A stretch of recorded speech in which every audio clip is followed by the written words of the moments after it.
Hi, welcome to this video which helps to set up a foundation in understanding and learning Indian classical music. One of the important primary step of learning Indian classical music is to have an understanding of swars. This video also helps in understanding what is meant by a swar, how many swars are there in Indian classical music, what is their categorization, and helping you understand the same. So let's begin with the first lesson towards decoding intricacies of Indian classical music. So as I said, we first want to know what is a swar in an Indian classical music. There are seven Shuddha notes, and these are corresponding to the representation that is in the Western music as referred mainly as major notes. Just like colors, there are primary colors. Therefore, in music also, it's similar. They are called as Shuddh in Indian classical music, Shuddh notes or Shuddh swar, and they are, we all would know, they are Sa Re Ga Ma Pa Dha Ni, which form a backbone of Indian classical music. So, seven major notes: Sa, Re, Ga, Ma, Pa, Dha, Ni. They are seven no major notes. Now, that doesn't mean that we have seven swars only.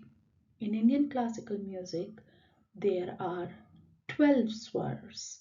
And what are these 12 swars? They are basically seven major or Shuddha notes plus five Vikrit swar as they are called. Um, so it's interesting that these are not major notes, but they are Vikrit. By Vikrit, it is like, we'll explain that in the next few minutes.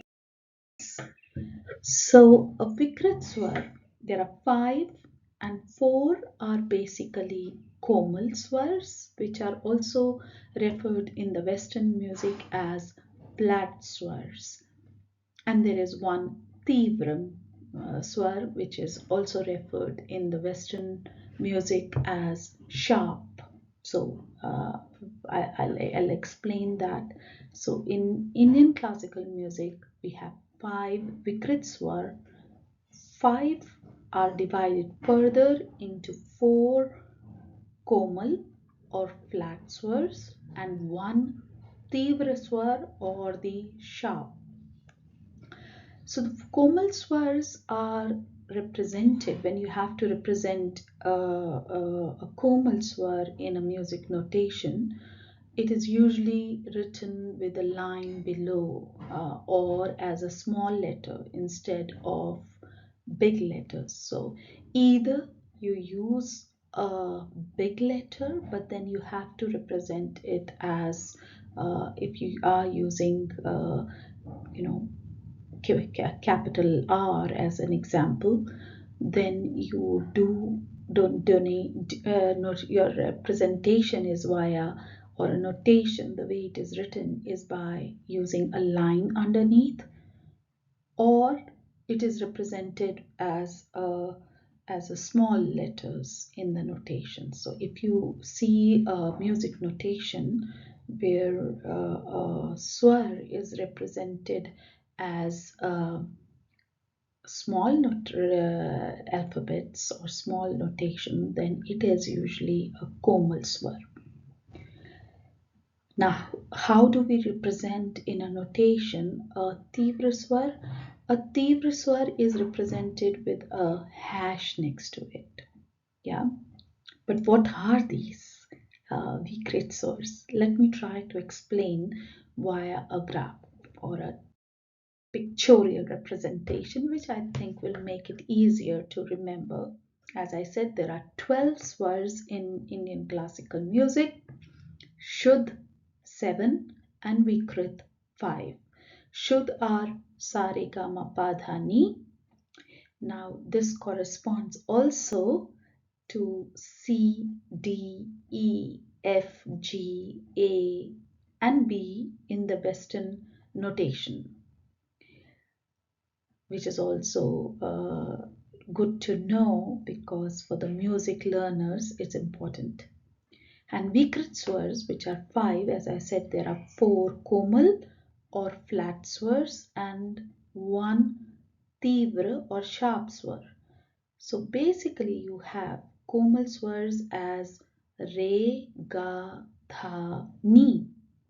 So the Shuddha swar Re also has a Komal swar Re. Similarly, Ga, which is a Shuddha swar or a major note, also has a Komal swar which is Ga. Dha and Ni both are in the major and also have a Komal swar. Now Ma, the swar Ma in Indian classical does not have a Komal, rather it is a Teevra swar. So it has a Teevra Vikrit swar, which is represented as Ma sharp, which is also corresponding to F sharp in the Western notation. An important thing to remember for music learners as a base foundation is that Sa and Pa do not have Vikrit swars, whether it's Komal or Teevra. Sa and Pa do not have Vikrit swars. They are only having major or Shuddha swar. So even if you use these swars in a rag or any other music notation in future, one primary thing is Sa and Pa are never either Komal or Teevra. That is the foundation basic to remember for Indian classical music. So this basically are the 12 swars, and different types of swars of Shuddha, which is natural or major as it is called, Komal and Teevra, are manipulated to or combined to evoke different moods and emotions, and these are combined using ragas or combinations of swar, and that is how music is created. Yeah, so I hope this video provided some clarity and basic understanding of what is a swar and what are the different types of swar in Indian classical music. If you find my explanation interesting and helps you to learn music, then please subscribe to my channel, and I will be coming up of more such videos which can be used as a stepping stone towards your learning of Indian classical music. Note, we will also develop this further into learning Indian classical music to be played on sitar, which is another jukebox playlist in my channel. Thank you for watching. Till next time.